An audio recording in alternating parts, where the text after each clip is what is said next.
नमस्कार, मैं श्वेता। बिहारी न्यूज में आपका स्वागत है। खबरों की ओर बढ़ने से पहले एक नजर डालते हैं आज की सुर्खियों पर। सीएम नीतीश कुमार ने एमएलसी पद से दिया इस्तीफा। राज्यसभा जाने की तैयारी हुई तेज। नितिन नवीन ने भी बांकीपुर विधानसभा से दिया इस्तीफा। बिहार सरकार का बड़ा फैसला, सरकारी स्कूलों और कॉलेजों की जमीन की होगी जांच। शिक्षा विभाग करेगा 32 नए अधिकारियों की नियुक्ति। बिहार बोर्ड का बड़ा ऐलान, टॉप 5 छात्रों को मेडिकल और इंजीनियरिंग की मिलेगी फ्री कोचिंग। बीएसईबी सुपर 50 में बिना एंट्रेंस मिलेगा एडमिशन। बिहार पंचायत चुनाव में बड़ा बदलाव, अब सरकारी स्कूलों में नहीं रखी जाएगी ईवीएम, हर जिले में बनाए जाएंगे हाईटेक वेयर हाउस। गुवाहाटी में आज क्रिकेट का महासंग्राम, सीएसके और आरआर होंगे आमने सामने। व्यवसाय पर रही सभी की निगाहें। चलिए एक नजर डालते शाम तक की बड़ी खबरों की ओर विस्तार से। सीएम नीतीश कुमार ने एमएलसी से दिया इस्तीफा। बिहार के मुख्यमंत्री नीतीश कुमार ने विधान परिषद से इस्तीफा दे दिया क्योंकि वे हाल ही में राज्यसभा के लिए निर्वाचित हुए। नियम के अनुसार एक ही समय में दोनों सदनों की सदस्यता रखना संभव नहीं है। जदयू नेताओं संजय गांधी, संजय श्रॉफ और मंत्री विजय चौधरी ने उनके इस्तीफे की प्रक्रिया पूरी की। विजय चौधरी ने कहा कि सीएम नीतीश आवश्यक संवैधानिक औपचारिकताओं का पालन करेंगे।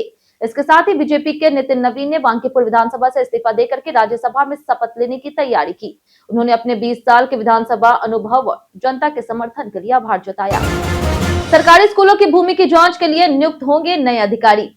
बिहार सरकार सरकारी स्कूलों, महाविद्यालयों और अन्य शैक्षणिक संस्थानों की भूमि का सत्यापन करेगी। इसके लिए शिक्षा विभाग में एक भू संपदा पदाधिकारी और 31 सहायक भू संपदा पदाधिकारियों की नियुक्ति की जाएगी। भू संपदा पदाधिकारी राज्य मुख्यालय में तैनात होंगे, जबकि सहायक पदाधिकारी क्षेत्रीय कार्यालयों में काम करेंगे। नियुक्ति अप्रैल 2026 से 3 वर्षों के लिए होगी। अधिकतम आयु 65 वर्ष। पदों का आरक्षण विभिन्न कैटेगरियों के लिए निर्धारित है। नियुक्त अधिकारियों को मासिक मानदेय मिलेगा और उनके खिलाफ किसी भी प्रकार की निगरानी, दंड या फिर अपराधी मामला ना हो। अब एसिड पीड़ितों को मिलेगा मुफ्त इलाज। पटना में एक कार्यक्रम के दौरान हाईकोर्ट के चीफ जस्टिस संगम कुमार साहू ने एसिड अटैक को मानवता के खिलाफ अपराध बताया। उन्होंने कहा कि अब एसिड पीड़ितों को दिव्यांग श्रेणी में रखा गया है, जिससे उन्हें सरकारी योजनाओं और आरक्षण का लाभ मिलेगा। जस्टिस राजीव रंजन प्रसाद ने निर्देश दिया कि सभी अस्पतालों में पीड़ितों के मुफ्त इलाज की जानकारी बोर्ड पर दी जाए। बढ़ते मामलों को देखते हुए जांच तेज की जा रही और दोषियों को कम से कम 10 साल की सजा होगी। पीड़ितों के लिए 181 हेल्पलाइन और पुनर्वास योजनाएं भी उपलब्ध है। बिहार बोर्ड टॉप 5 छात्रों को मिलेगी free medical engineering coaching. Bihar विद्यालय परीक्षा समिति टॉप 5 में आने वाले छात्रों को मेडिकल और इंजीनियरिंग की निःशुल्क कोचिंग देगी। इन्हें बीएसईबी सुपर 50 में शामिल होने के लिए कोई प्रवेश परीक्षा नहीं देनी होगी। अन्य छात्र प्रवेश परीक्षा के जरिए शामिल हो सकते हैं। आवेदन प्रक्रिया 5 अप्रैल से ऑनलाइन शुरू होगी। चयनित छात्रों को पढ़ाई के दौरान रहना, खाना और आवास पूरी तरह से मुफ्त मिलेगा, लेकिन इंटर की पढ़ाई बिहार बोर्ड से ही करनी होगी। पटना सहित 9 प्रमंडलों में हर साल लड़के लड़कियों के लिए कोचिंग की व्यवस्था की जाती है, जिसमें ग्रामीण छात्रों की भागीदारी अधिक है। सरकारी स्कूलों में नहीं रखी जाएगी ईवीएम। बिहार में आगामी पंचायत चुनाव के लिए सरकारी स्कूलों में ईवीएम नहीं रखी जाएगी। इसके बजाय प्रत्येक जिले में वेयर हाउस बनाए जाएंगे, जहां ईवीएम की सुरक्षा और रखरखाव सुनिश्चित किया जाएगा। वेयर हाउस में सीसीटीवी और कड़ी सुरक्षा होगी और जरूरत पड़ने पर भवन की लीज 15 साल या उससे अधिक की होगी। यह कदम बच्चों की पढ़ाई में बाधा न डालने के लिए उठाया गया है। इस बार चुनाव में मल्टी पोस्ट ईवीएम का इस्तेमाल होगा, जिससे वोटर एक बार में 6 पदों के लिए मतदान कर सकेंगे। चुनाव प्रक्रिया तेज और आधुनिक होगी। बिहार में जाम कम करने, सार्वजनिक वाहनों के रूट में होगा बदलाव। बिहार में सार्वजनिक सड़कों पर जाम कम करने के लिए परिवहन विभाग ने नया रूट प्लान और स्टॉपेज बदलाव लागू करने का निर्णय लिया। शहरों में सुबह और शाम, स्कूल और ऑफिस समय पर जाम अधिक होता है, जिससे नियंत्रित करने के लिए पुराने और अनुपयुक्त बस स्टॉप को नई जगह शिफ्ट किया जाएगा। बड़े वाहनों की शहर में एंट्री नियंत्रित होगी और छोटी गाड़ियों के लिए अलग रूट तय होंगे।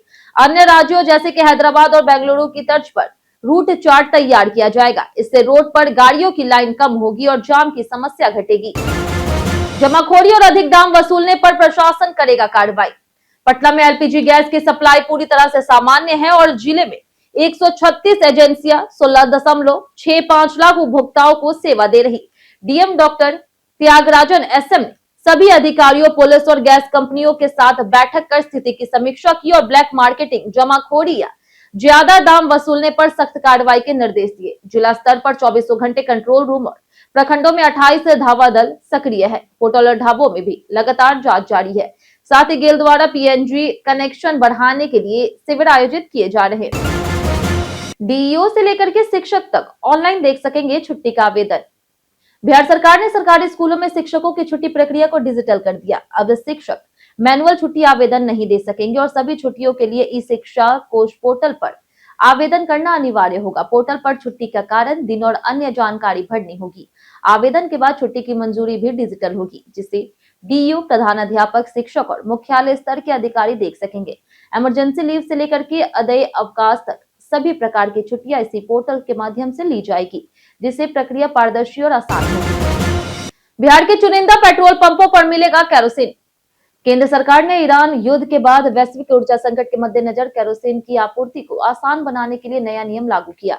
अब राशन दुकानों और चुनिंदा पेट्रोल पंपों पर केरोसिन उपलब्ध होगा, खासकर उन क्षेत्रों में जहां पहले पीडीएस के जरिए नहीं मिलता था। बिहार सहित 21 राज्यों में यह व्यवस्था लागू होगी।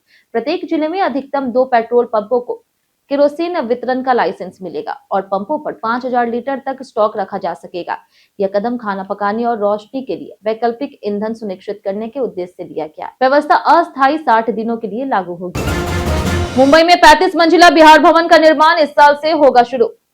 बिहार सरकार मुंबई में 35 मंजिला बिहार भवन का निर्माण इस वर्ष शुरू करेगी, जिसकी लागत 314.20 करोड़ रुपए है और इसे 30 महीने में पूरा करने का लक्ष्य।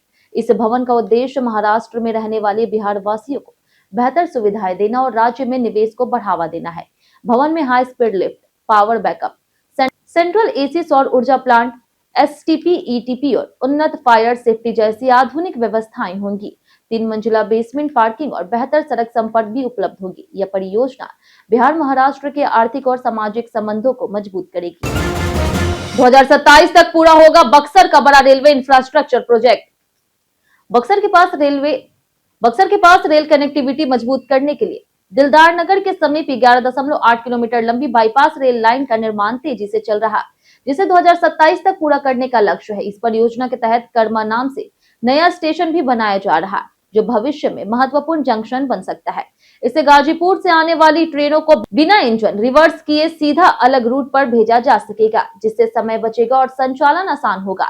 साथ ही देवल गांव के पास 3 रेल ओवरब्रिज बनेंगे, जिससे यातायात सुरक्षित और जाम से राहत मिलेगी। केंद्र के आदेश पर बिहार में अवैध घुसपैठियों के खिलाफ होगी कार्रवाई। बांग्लादेश में नई सरकार बनने के बाद भारत ने अवैध रूप से रह रहे बांग्लादेशी और रोहिंग्या नागरिकों पर कार्रवाई तेज कर दी। बिहार में भी इनकी पहचान कर डिपोर्ट करने की प्रक्रिया शुरू हो गई है। गृह विभाग ने सभी जिलों के डीएम और पुलिस अधिकारियों को निर्देश दिया है कि ऐसे लोगों की पहचान कर उन्हें बांग्लादेश और म्यांमार भेजा जाए। इसके लिए बायोमेट्रिक डेटा भी लिया जाएगा और रिकॉर्ड पोर्टल पर अपलोड होगा। सीमावर्ती जिलों में विशेष निगरानी रखी जा रही और हर महीने रिपोर्ट केंद्र को भेजी जाएगी। सीएम नीतीश के इस्तीफे पर प्रशांत किशोर ने दिया बयान। प्रशांत किशोर ने नीतीश कुमार के इस्तीफे पर बिहार की सियासत को धोखा बताया। उन्होंने कहा कि चुनाव से पहले ही साफ था कि नीतीश की सेहत ठीक नहीं थी, फिर भी उन्हें मुख्यमंत्री पद का उम्मीदवार बनाया गया। अब सीएम नीतीश के इस्तीफा देने के बाद जनता के साथ धोखा हुआ।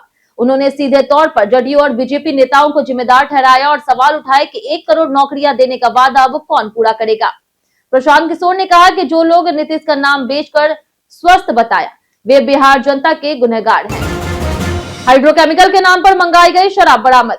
पटना के जगनपुर थाना क्षेत्र में पुलिस ने करबेगिया ट्रैफिक पोस्ट के पास से एक पिकअप से 881 लीटर यानी कि करीब 16 लाख रुपए के शराब बरामद की। शराब को हाइड्रोकेमिकल के नाम पर कुरियर से मंगाया गया था। पुलिस ने एक तस्कर धर्मेंद्र कुमार को गिरफ्तार किया, जबकि चालक फरार हो गया। पूछताछ में खुलासा हुआ कि खेप पटना सिटी में डिलीवरी होनी थी और इसके तार अन्य राज्यों से जुड़े हैं। वहीं मेहंदीगंज में छापेमारी कर 2500 लीटर शराब जब्त की गई। पुलिस पूरे नेटवर्क की जांच में जुटी है। आज के मैच में वैभव सूर्यवंशी पर सभी की रहेगी निगाहें। आईपीएल 2026 में आज चेन्नई सुपर किंग्स और राजस्थान रॉयल्स के बीच तीसरा मुकाबला गुवाहाटी के बरसापाड़ा स्टेडियम में 7:30 बजे खेला जाएगा। इस मैच में बिहार के वैभव सूर्यवंशी पर सभी की निगाहें रहेगी। वैभव ने पिछले सीजन में मात्र 13 साल 8 महीने की उम्र में राजस्थान रॉयल्स के लिए आईपीएल डेब्यू किया और 35 गेंदों में तूफानी शतक जड़कर रिकॉर्ड बनाया। इस साल भी टीम ने उन्हें रिटेन किया। वैभव का फोकस पर्सनल रन नहीं बल्कि टीम के लिए ट्रॉफी जीतने पर है और वे इसी उद्देश्य से खेल रहे हैं।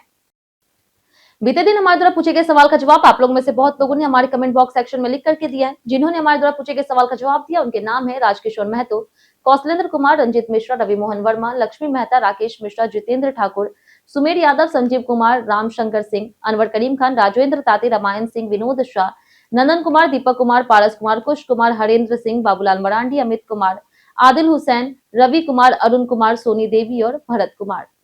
इसी के साथ बढ़ते आज के सवाल की ओर। आज का सवाल है, क्या सीएम नीतीश कुमार का एमएलसी पद छोड़कर राज्यसभा जाना बिहार की राजनीति में बड़ा बदलाव लाएगा? आप अपना जवाब हमें हमारे कमेंट सेक्शन में लिखकर जरूर बताएं। आज के लिए इतना ही। बिहार की तमाम खबरों के साथ बने रहने के लिए देखते रहे बिहारी न्यूज, और साथ ही अगर यूट्यूब चैनल पर देख रहे चैनल को सब्सक्राइब कर दें, और अगर आप फेसबुक पेज पर देख रहे हैं तो लाइक और फॉलो जरूर करें।